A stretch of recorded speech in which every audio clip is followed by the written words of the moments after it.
Buongiorno e ben trovati al nostro consueto approfondimento dedicato ai temi della salute. Parliamo quest'oggi di dipendenze giovanili, di droga e alcol in particolare. Lo facciamo in compagnia del mio ospite che vi presento subito. Ho il piacere di ritrovare qui in studio con me il dottor Michele Canil, neuropsicologo e psicoterapeuta. Buongiorno e ben trovato, dottore. Grazie, buongiorno a tutti.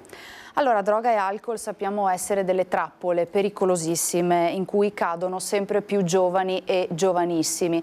È davvero un fenomeno così preoccupante nel nostro territorio, ma non solo, insomma, in tutto il territorio nazionale? È preoccupante anche dal punto di vista di noi addetti ai lavori e non solo nel territorio nazionale, direi che è sostanzialmente una problematica che coinvolge un po' tutto il mondo occidentale e forse non solo. Adesso gli studi stanno un po' approfondendo, ma sembra che la realtà dei numeri sia molto più indicativa di diffusione rispetto a quanto non pensiamo che sia al giorno d'oggi e nel nostro territorio. C'è questo ricorso importante alle sostanze e in un certo senso anche da un punto di vista culturale c'è uno sdoganamento sul fatto che possano essere nocive, su un uso tra virgolette che si pensa possa essere controllato, addirittura in certi casi un uso a favore della salute. Quindi ci sono molte informazioni contrastanti. Fatto sta che l'utilizzo delle sostanze, soprattutto nella fascia dei giovani, ma non solo, viene visto forse con eccessiva leggerezza.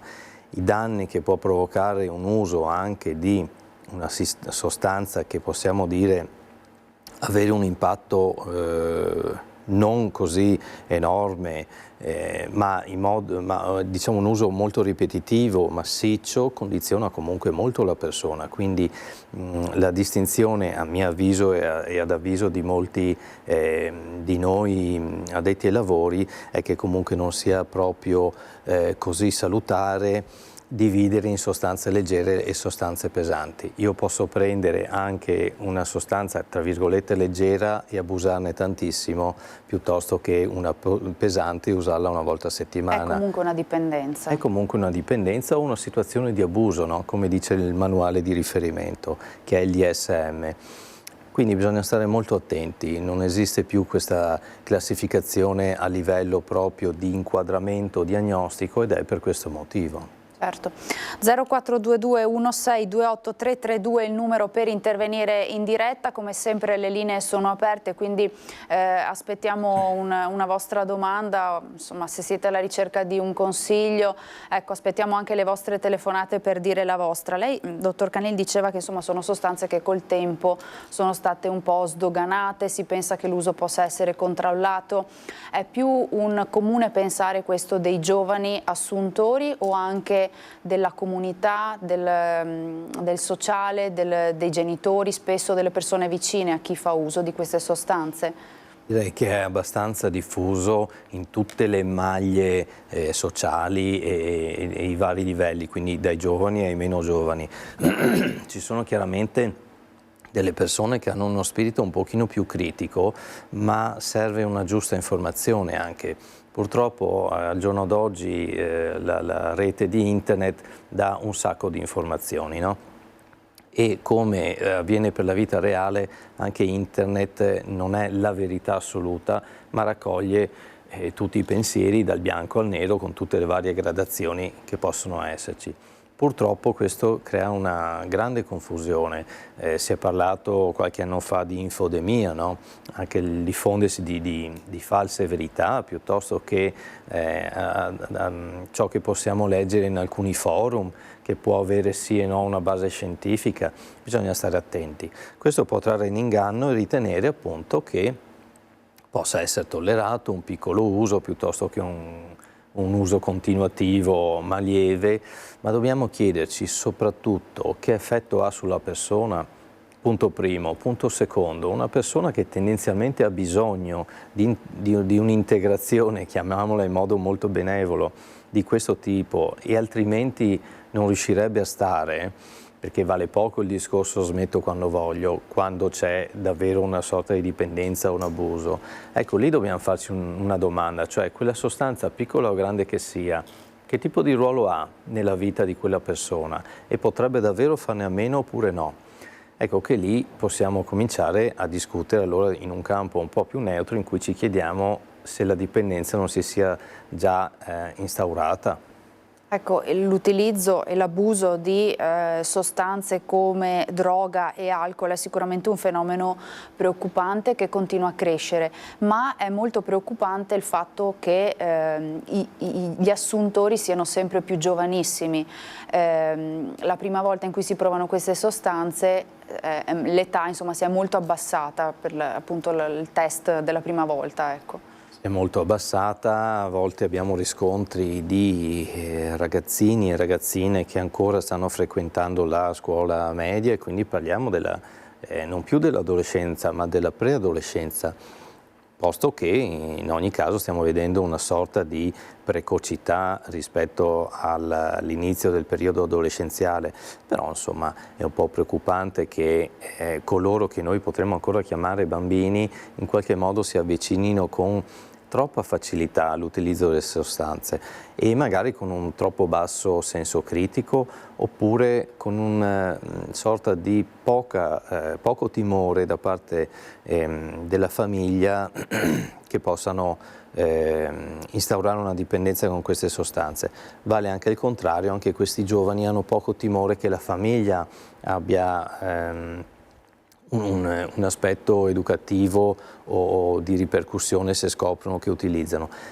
E purtroppo in certe misure la paura è quella che aiuta un po' a contenere anche certi comportamenti, no? Anche la giusta dose dell'avere il senso di rispetto verso i genitori, verso le figure comunque educative, quello abbassa sicuramente la soglia per cui si è portati ad avere dei comportamenti che sono pericolosi. Anche il semplice timore di essere scoperti da parte dei genitori sembra non esserci più, no? E questo in qualche modo liberalizza, diciamo così, ancora di più l'utilizzo da parte dei giovani, dei giovanissimi, come abbiamo detto.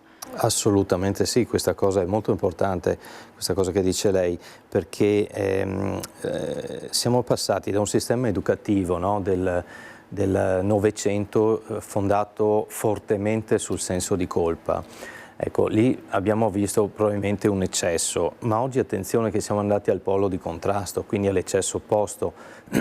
Troppo basso senso di colpa non fa comprendere ai bambini, qua parliamo della prima infanzia, dove sono gli aspetti di limite. E il limite è fondamentale perché l'essere umano senza limite, si sa chi può. Questo lo diceva, pensate, già Freud nel 1927 quando parlava della civiltà futura che sarebbe arrivata e proprio esplicava questo concetto, cioè che un pochino imparare a reprimere certe pulsioni e a vivere in serenità entro un certo ambito aiuta l'essere umano a rimanere civile. Se noi cominciamo a togliere o in su o in giù questi limiti, cioè del fare troppo o troppo poco, l'essere umano tendenzialmente si perde. E un po' una guida è necessaria perché quasi quasi nemmeno le piante, il mondo vegetale senza una guida non può crescere bene, quindi dobbiamo pensare a questo. Quindi non dobbiamo demonizzare del tutto l'educazione che verte anche sul far capire i limiti. Ecco, spesso abbiamo parlato di questo tema, quindi del porre limiti, i famosi paletti, no? Per imporre in qualche modo appunto dei limiti e insomma creare un'educazione. Molti però pensano e sostengono che i limiti creati, messi, questi famosi paletti, possano in qualche modo inibire l'educazione, la crescita, lo sviluppo dei più piccoli. È veramente così oppure no? Tutto è veleno, niente è veleno, ma dipende dalla dose, diceva Paracelso, e quindi dobbiamo imparare a dosare il giusto. Ma qual è il giusto? Questo è molto difficile perché noi possiamo anche porre delle regole, dire attenzione, non superate una certa soglia di frustrazione, però è sempre un lavoro molto artigianale quello del genitore e quindi bisogna un po' osservare anche il tipo di risposta che abbiamo nei figli. Chiaro che è esperienza di tutti coloro che possono avere più figli, oppure di tutti noi che possiamo avere fratelli e sorelle, come lo stesso identico sistema educativo può aver sortito effetti molto diversi, quindi un pochino bisogna sempre cucire su misura l'educazione. La giusta misura è sempre vincente, un po' di equilibrio, cioè un pochino di limite va messo perché si abituano, un pochino di frustrazione va bene, non è da demonizzare. Al giorno d'oggi c'è una tendenza a dare poca frustrazione ai bambini. Frustrazione non è una parolaccia, significa fargli capire che alcune cose a volte non si possono fare, ma si può star bene lo stesso. Questa è la frustrazione, non è la frustrazione violenta o aggressiva a cui qualcuno pensa, è il far trovare a loro una dimensione di armonia e di benessere anche quando non possono fare una cosa.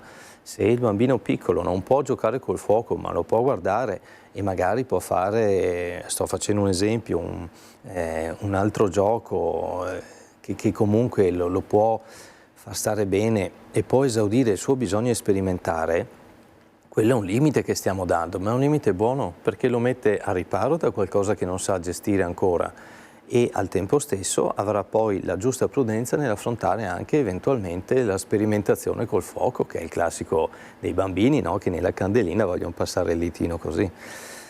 Allora questi piccoli limiti creano una grande magia nelle persone, perché creano la possibilità di saper rinunciare, di non sviluppare dei tratti narcisistici a cui assistiamo sempre più spesso in modo preoccupante e che vuol dire non voglio vivere senza limiti, e tutto questo non produrrà una buona società, produrrà una società di individui che in realtà saranno molto più frustrati di quelli che già sono stati abituati da piccoli a tollerare piccole frustrazioni, ma che li insegnano a canalizzare anche le loro energie e il loro benessere.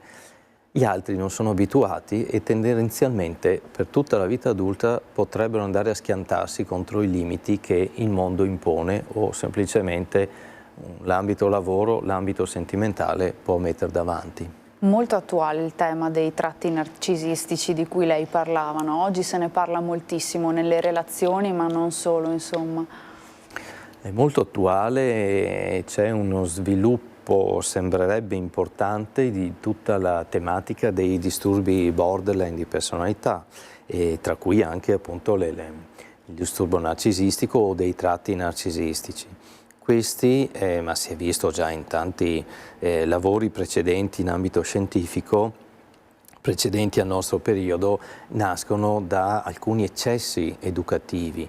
Poi per carità ci possono essere sicuramente delle situazioni anche in cui come dire, i bambini nascono già con un certo temperamento, però è pur vero che insomma, come ci ha insegnato 1 secolo e mezzo di psicologia e psicoterapia, si possono comunque prendere per tempo, rimodellare lì dove chiaramente una famiglia riesce a accorgersene per tempo, perché non è neanche scontato questo.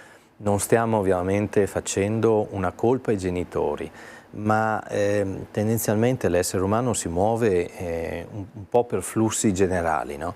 E allora, come dicevo prima, veniamo da un periodo di altissima colpa, troppa, tutto il dopoguerra, tutto il sistema educativo che ha prodotto comunque danni, a un periodo di troppa bassa colpa. Questo è assolutamente naturale perché si è visto anche in altre civiltà, in altri stati. Aspettiamo l'ondata di mezzo, quella equilibrata, in cui si rimettono i giusti paletti e produciamo benessere così. Produciamo benessere non solo per i figli, ma anche il genitore che riesce a dare questo tipo di equilibrio vuol dire che egli stesso è in equilibrio. Per ora rischiamo di andare un po' al riparo delle rotture che abbiamo strada facendo. Certo, tornando invece al tema di oggi, più specificatamente quello delle dipendenze giovanili, le chiedo che cosa è cambiato oggi rispetto a un tempo e che cosa è cambiato dalla pandemia in poi nell'utilizzo e nell'abuso di queste sostanze. Guardi, le racconto un piccolo aneddoto che vedo io negli studi, negli ambulatori privati. Se prima in qualche modo arrivavano situazioni di questo tipo, di utilizzo di sostanze o di alcol, in cui si vedevano i figli accompagnati dai genitori piuttosto che un padre col figlio o una figlia con la madre, varie soluzioni di questo tipo, Ad oggi si nota spesso, questo condividevo anche con colleghi che lavorano in altre regioni, si nota spesso come arrivano i genitori, i figli non vogliono saperne, i figli non hanno nessun atteggiamento critico rispetto a questo e quindi arrivano i genitori a dire la situazione è questa, ho scoperto che utilizza X e Y sostanze, cosa possiamo fare? Vengono a chiedere un aiuto, no? Vengono a chiedere un aiuto, una consulenza sul come potersi muovere. Allora, diciamo che è comunque un buon punto piuttosto che non far nulla, no? Perché altrimenti le situazioni rimangono lì e evolvono come evolvono. Però, insomma, questo la dice lunga anche sul senso di solitudine che ha un genitore e sull'incapacità di comunicare con alcuni ragazzi. Magari può essere anche il caso in cui degli amici di questi ragazzi magari parlano con i genitori dell'interessato per dire guarda che c'è qualcosa che non va, ma i genitori si sentono molto soli e spesso si trovano in un momento di consapevolezza in cui cadono dalle nuvole e non sono riusciti ovviamente a cogliere dei segni così sottili di magari utilizzo. Questa è la grossa differenza. Poi bisogna anche dire che per alcuni ragazzi è come se si fosse prolungato il lockdown e quindi si ritrovano in uno stato simile all'ikikomori di cui abbiamo già parlato, di grande isolamento, di utilizzo magari di alcune sostanze, cannabinoidi o qualcosa del genere, chiusi in camera col PC. L'importante è avere in qualche modo la sostanza che va a regolare l'umore, il tono dell'umore, l'ansia, la paura, eccetera. Quindi un sedativo, la connessione internet e lì sembra esaurirsi la funzione dell'essere umano che loro in qualche modo stanno vivendo. Purtroppo questo è un grande isolamento, ma soprattutto emotivo, soprattutto affettivo, in cui non scoprono nulla, non sperimentano nulla. È una sorta di stasi nella quale però di fondo non può esserci un benessere. L'essere umano di base è curioso, vorrebbe scoprire. Se l'essere umano non è esplorativo vuol dire che c'è un'inibizione e questo può essere già un segnale utile per magari alcuni genitori che dicono ma quali sono i segnali precoci? Beh, lì dove magari vediamo un bambino che non sperimenta, che non esplora a vario titolo, non solo le relazioni che un pochino comunque bisogna esplorare, ma anche magari esplora anche le sue capacità, i suoi limiti, che può essere dal disegno alla musica, a una passione, al ballo, a qualsiasi sport, ma che comunque include un pochino lo stare in una rete sociale e l'animale uomo è un animale sociale. Il problema insomma della diffusione soprattutto delle sostanze tra i giovani e giovanissimi è multifattoriale, insomma le cause sono tantissime e sicuramente complesse e le motivazioni che spingono i giovani a provare queste sostanze per la prima volta e poi a non abbandonarle più, quali possono essere? Spesso si è visto che è proprio una regolazione emotiva.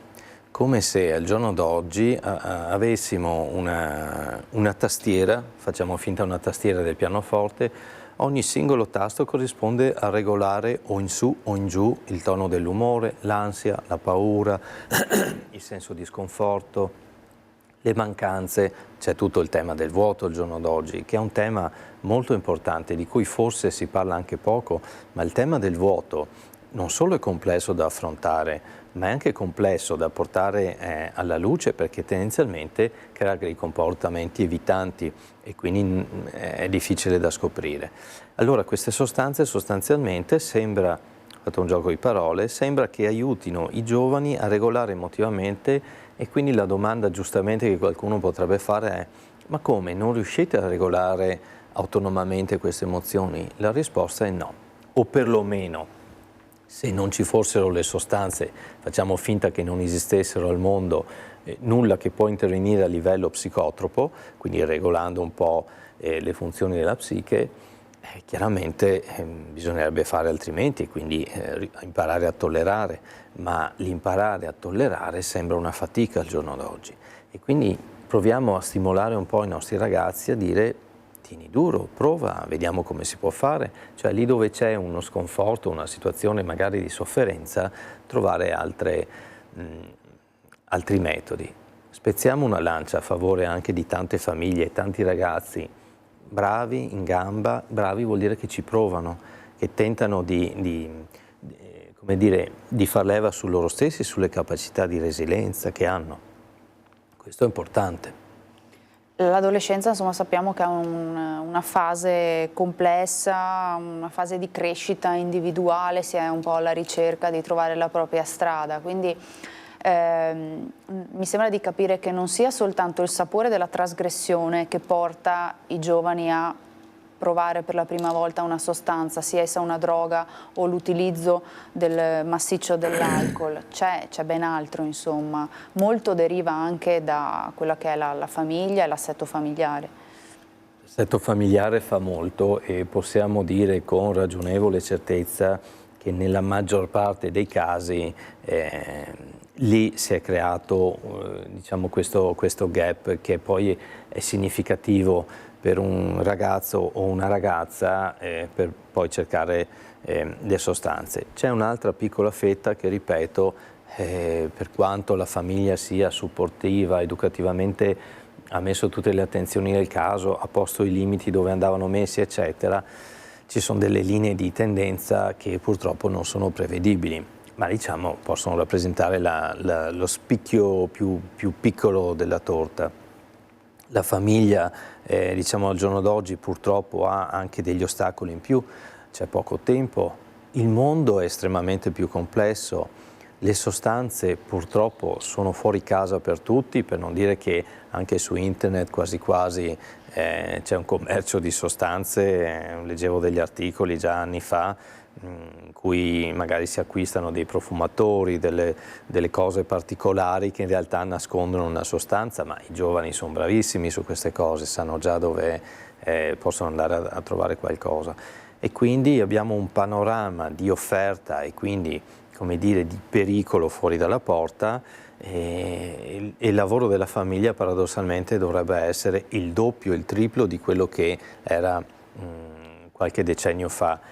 Ci troviamo ad avere ancora meno tempo però come genitori e quindi insomma adesso l'invito è sicuramente di provare ad esserci il più possibili e poi se cerchiamo un po' tutti di combattere questo commercio illegale, ma come del resto tutte le forze dell'ordine sono impegnate a fare, si cercherà di non rendere così tanto accessibili perché veramente cominciano ad avere soprattutto le sintetiche e le sostanze sintetiche o anche altre un prezzo che equivale a quello di un sacchetto di patatine e quindi immaginiamo tutti la facilità, la reperibilità. Infatti stavo per dirle questo, cioè preoccupa molto la facilità nel reperire queste sostanze, il costo contenuto ma anche la velocità con cui si evolve il mercato, nel senso che sembra ci siano sempre nuove sostanze, esotiche, meno esotiche, sempre delle sostanze nuove, innovative, capaci di dare sensazioni diverse, molto diverse tra loro, no? Sembrerebbe che i chimici delle sostanze siano veramente staccanovisti e cercano sempre di inventare qualcosa di nuovo. Poi con tutti i danni connessi, perché insomma abbiamo visto anche tante volte a livello di danni permanenti rispetto all'utilizzo delle cosiddette leggere, stiamo assistendo a gravi e importanti ripercussioni, per cui tanto leggere non sono. Poi teniamo conto che dagli anni 70 fine 60 ad oggi, anche lì c'è un'evoluzione importante a livello di chimica.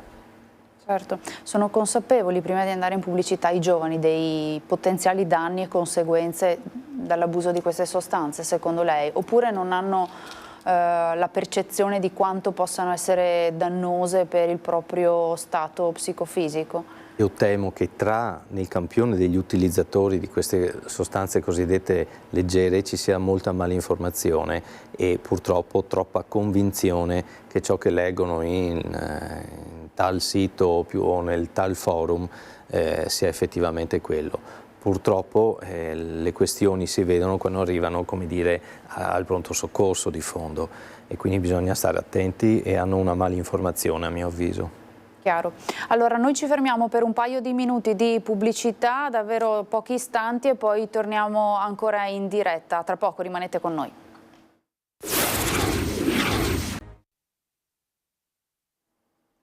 Ben ritrovati in studio, ancora nuovamente in diretta. Stiamo trattando il delicato tema dell'abuso di sostanze, droga e alcol, insomma un po' un allarme tra queste dipendenze tra i giovani e, come abbiamo capito, anche tra i giovanissimi. Siamo in compagnia del dottor Michele Canil, neuropsicologo e psicoterapeuta, che ci sta anche un po' raccontando come è cambiato nel corso del tempo l'utilizzo di queste sostanze. E allora le chiedo: a che cosa devono prestare attenzione i familiari, le persone vicine? Quali sono un po' i campanelli d'allarme che ci devono far, insomma, sospettare che la persona cara magari utilizza queste sostanze e ne ha sviluppato una dipendenza?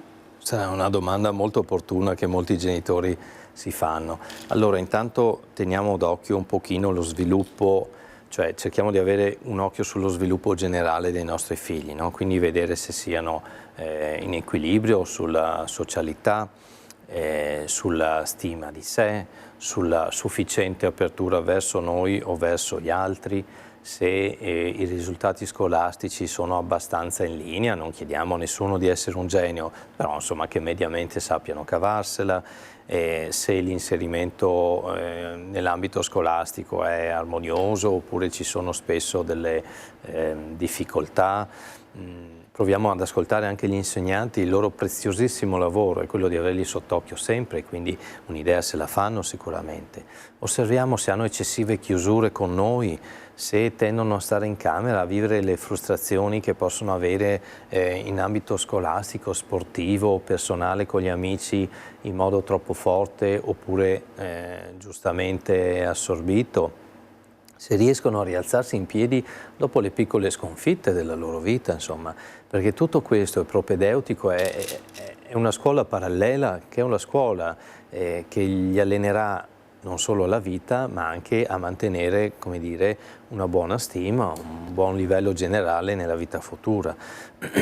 Quindi un po' tutti questi parametri qua.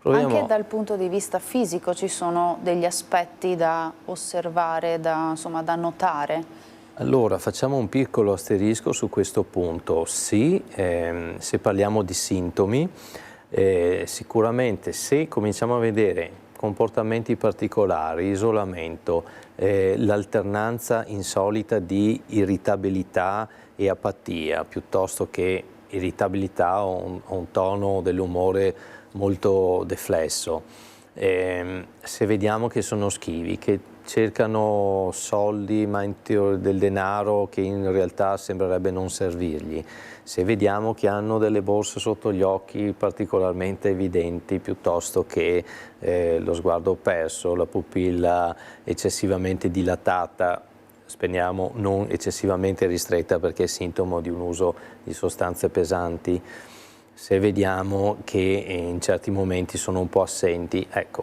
proviamo non ad andare in allarme immediatamente, ma proviamo a cominciare a parlarci, proviamo a cominciare a capire che cosa sta accadendo a livello di processo nella loro vita, perché potrebbero essere dei piccoli segnali già di un inizio di utilizzo o di una prova. Spesso accade così, c'è magari qualcuno di più scaffato o più grande che dice: beh, ma prova questa, guarda che ti fa stare bene, ti dà lo sballo giusto, ti fa passare i pensieri, ti fa dormire, quello che è. E magari possiamo avere dall'altra parte la ragazzina o ragazzino che dicono: beh dai, vabbè, alla festa X o al compleanno di Tizio o Caio la proverò. E quindi magari la vediamo. Come dire, parallelamente consideriamo anche l'abuso di alcol, no? Che è un'altra situazione che può inserirsi a livello adolescenziale. Per abuso non intendo quello che può essere un tentativo che fanno di vedere che effetto ha. Poi bisogna sempre misurare un po' la quantità, no? Perché se ci portano il figlio a 15 anni in macchina che non sta neanche in piedi, magari bisogna chiedersi come mai ha esagerato così, se può corrispondere a un bisogno di sedarsi o meno, e se il giorno dopo, una volta rinsavito l'adolescente, se ha un senso critico o meno con ciò che ha fatto. Ecco. Queste dipendenze, diciamo, sostanze o alcol, o meglio abusi, segnali di abuso di una sostanza. Poi teniamo anche conto di fattori collaterali, ma che spesso in realtà sono alla base, e cioè una tendenza alla dipendenza affettiva, ad esempio, cioè la tendenza ad avere delle paure troppo marcate, a vivere troppo male i sensi di colpa, a non riuscire a instaurare relazioni di fiducia con i pari o con i familiari. Questi possono essere fattori alla base. Come dire, questo può essere il terreno fertile su cui cresce quel tipo di pianta lì, che è la tendenza a usare qualche cosa di esterno al nostro corpo per regolare lo stato emotivo. Quindi c'è un collegamento. C'è un collegamento molto forte. Spesso si vede nella pratica clinica come il dipendente sia in realtà un dipendente a tutto tondo, che quindi spesso devia su dipendenze che può controllare direttamente, che sono sostanze, fumo, alcol, gioco d'azzardo, shopping o piuttosto che sport, cioè tutto può essere veleno in alte dosi. Se invece non c'è questa caratteristica di tendenza alla dipendenza, si vede che la persona è abbastanza anche protetta rispetto all'utilizzo di sostanze, però attenzione, non è l'unico parametro. Le pongo due domande che ci sono arrivate. Nella prima il grido d'aiuto arriva da un amico della persona, dice che l'amico si droga, hanno 21 anni, sa che utilizza cannabis spesso ma qualche volta anche cocaina e le chiede come può intervenire, come lo può aiutare in qualche modo, che consiglio possiamo dare? Bravo intanto un ragazzo questo? Non lo specifica, non ma sembra di sì. Allora diciamo bravo questo amico o questa amica che ha avuto questo tipo di pensiero e attenzione.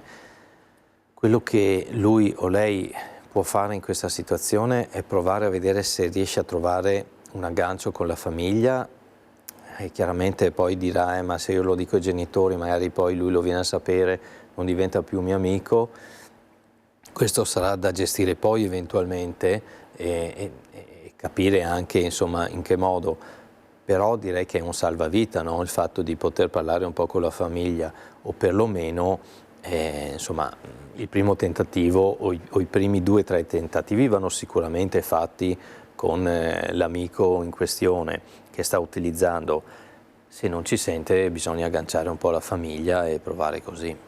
Se invece i primi tentativi in cui lui magari prova a parlarci e vede che c'è un minimo di criticità nell'uso di queste sostanze, magari provare a dirgli senti, se è una risorsa parliamo con la tua famiglia, se no ti accompagnerò ai servizi, se no ti accompagnerò dal medico di base e tutte le figure sono attrezzate per dare un giusto indirizzo di cura e trattamento. Vale la pena comunque fare un tentativo. Il secondo consiglio ce lo chiede un genitore che è stato quasi minacciato dal figlio che gli ha chiesto dei soldi e il genitore sospetta che li utilizzi per procurarsi qualche sostanza. Potrebbe essere, ovviamente non conosciamo tutta la storia, ma quale consiglio si sente di dare? Diciamo che è uno dei comportamenti adottati da coloro che utilizzano sostanze, però è un dato singolo che in realtà ci dice poco. Se questo genitore vede che ci sono altri comportamenti che magari possono dare dei dubbi, che può essere la chiusura, che può essere lo sbalzo di umore che abbiamo detto prima, che può essere un atteggiamento magari troppo irritato nei confronti delle domande del genitore rispetto a questo argomento specifico, insieme ad altro possiamo avere il dubbio. Non mi accanirei subito che magari non sia una situazione in cui chiede i soldi per fare il regalo alla fidanzata e non dice che è la fidanzata, ecco, una banalità. Potrebbe essere importante, prima si parlava di poter riconoscere in anticipo i campanelli d'allarme, quindi notare i cambiamenti sia nel comportamento sia anche nell'aspetto fisico di queste persone. Anche prestare abitualmente e costantemente attenzione a quelli che sono i luoghi frequentati dai giovani potrebbe essere un consiglio da poter dare a un familiare a casa. Ecco, sì, questa è una buona osservazione che prima magari mi è sfuggito di dire.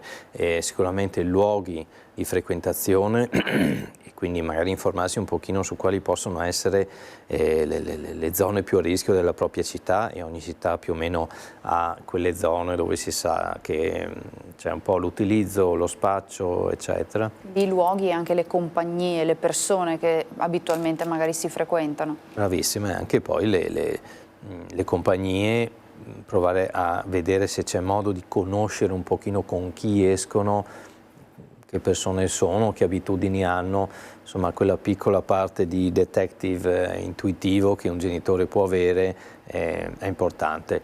È chiaro che se cominciamo a mettere insieme tutti i tasselli può risultare una situazione di rischio, meglio intervenire un po' prima, ripeto, chiedere aiuto a chiunque, a partire dal medico di base o al terapeuta che si conosce, alla persona che lavora nei servizi, tutto è utile.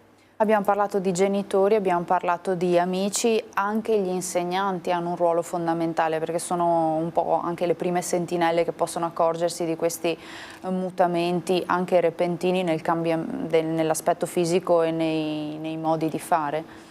Effettivamente molte segnalazioni precoci, non tutte chiaramente, arrivano proprio dagli insegnanti, i quali cominciano a notare che l'alunna o l'alunno XY tendono ad avvicinare quegli altri ragazzi più grandi piuttosto che avvicinarsi a persone che già sanno che manifestano dei disagi, e quindi magari insomma è utile che possano riportare questo, come già fanno nel complicato lavoro che gli spetta. E ovviamente invitiamo anche i genitori a tener conto di queste segnalazioni, non lasciarle lì depositate senza una conseguenza, perché i segnali precoci sono fondamentali. Ripeto ciò che ho detto prima, noi andiamo a riparare qualcosa che, per carità, magari un modo per ripararlo può esserci, ma è già rotto, no? Quindi evitiamo che ci sia una qualche rottura dentro i nostri ragazzi sulle tematiche del vuoto, sulle tematiche della trasgressione, dei limiti, perché poi è più complicato. Tutto quello che facciamo precocemente ha un valore significativamente più elevato. Abbiamo una telefonata da casa. Pronto? Buongiorno. Chi c'è in linea con noi? Buongiorno signora Alice. Buongiorno. E buongiorno all'ospite Luciano da Desenzano del Garda. Buongiorno Luciano, prego. Ci siamo già sentiti, ho avuto piacere già diverse volte. In altre occasioni, prego. Volevo dire, io ho fatto 78 il 10 ottobre, ho 78 e 4 mesi quasi, ma noi a 23-25 anni prima di sposarmi, non siamo mai andati a casa dopo le 11 di sera, mai. E andavamo a giocare a Pincanello con le freccette, con gli amici, tra parentesi. Io, perché scusi signora Alice, ma parlo anche con l'ospite, perché non si potrebbe proibire ai minorenni di essere fuori alle 10 di sera senza i genitori. Perché non si potrebbe proibire? Cosa fanno fuori? Io li vedo anche. Io adesso mi sono spostato di 6 chilometri, prima abitavo e andavo fuori a volte la sera con l'amico al bar. C'erano ragazzini e ragazzine di 15-16 anni alle 11 e mezza di sera che fumavano, tra parentesi. Insomma niente, bisogna essere un po' più severi per i miei genitori. Chiaro Luciano, grazie della sua osservazione, grazie della sua telefonata, grazie. Ecco, sottolineava il fatto che una volta forse c'erano anche degli svaghi un po' più salutari, un po' più sani rispetto ad adesso, ed effettivamente questa possibilità anche da parte dei giovanissimi di insomma restare fuori in orari poco consoni è effettivamente attuale, no? Anche questo in qualche modo penso possa incidere nell'avere la disponibilità, diciamo così, all'utilizzo e al reperimento di determinate sostanze. Chiaramente fuori dalla luce si può fare qualcosa in più magari che non è visto. È anche vero che non credo che ponendo questo genere di limiti potremo avere grandi miglioramenti e poi ricordo anche il fatto che spesso è durante il giorno che avvengono molti scambi di sostanze, utilizzo, quindi non è prettamente legato a questo, pur capendo il buon intento del signor Luciano mi certo. pare, no? E, lui fa anche così un confronto con la sua generazione, ma purtroppo dobbiamo tener conto che se tutti noi adulti, avessimo 15 anni oggi, saremmo vicini anche noi a queste situazioni, perché se non noi stessi probabilmente avremmo qualcuno vicino ai compagni di classe o chissà compagni di sport o altre attività che probabilmente hanno in partenza una situazione di disagio personale e B utilizzano sostanze, quindi saremo comunque vicini a quest'ambito. Quindi non so, io ho dubbi su questo tipo di scelte, perché comunque i ragazzi trovano il modo. Guardate, io vi porto esempi che sotto il lockdown purtroppo anche la consegna di sostanze era molto attiva quanto le consegne dei corrieri, e purtroppo è un mondo difficile da controllare, e se c'è l'intenzione, se c'è lo stato psichico di disagio, l'utilizzo c'è. Noi abbiamo, insomma, ci siamo concentrati sulla dipendenza da droga e alcol, ma un altro fenomeno in aumento e sicuramente preoccupante è quello dell'utilizzo di psicofarmaci da parte dei giovani. Lo riscontra anche lei? Si riscontra una tendenza un po' a prendere quello che capita, e se capita anche il farmaco perché in qualche modo o lo si trova oppure c'è qualcuno che glielo può procurare, in assenza di qualche altro sedativo utilizzano anche quello. Poi ricordiamo un po' il fenomeno più o meno recente del fentanyl e di tutta questa classe farmaceutica di cui si sta molto abusando in giro per il mondo. Però ripeto, è la domanda che crea più la problematica, perché se non ci fosse tutta questa domanda probabilmente non ci sarebbe tutta questa offerta. In Sud America ad esempio c'è il problema delle colle sintetiche che vengono vendute ai bambini, le aspirano e purtroppo si vedono scene drammatiche di sedazione di questi giovani, per cui insomma che siano farmaci o che sia altro, il mondo della regolazione emotiva c'è.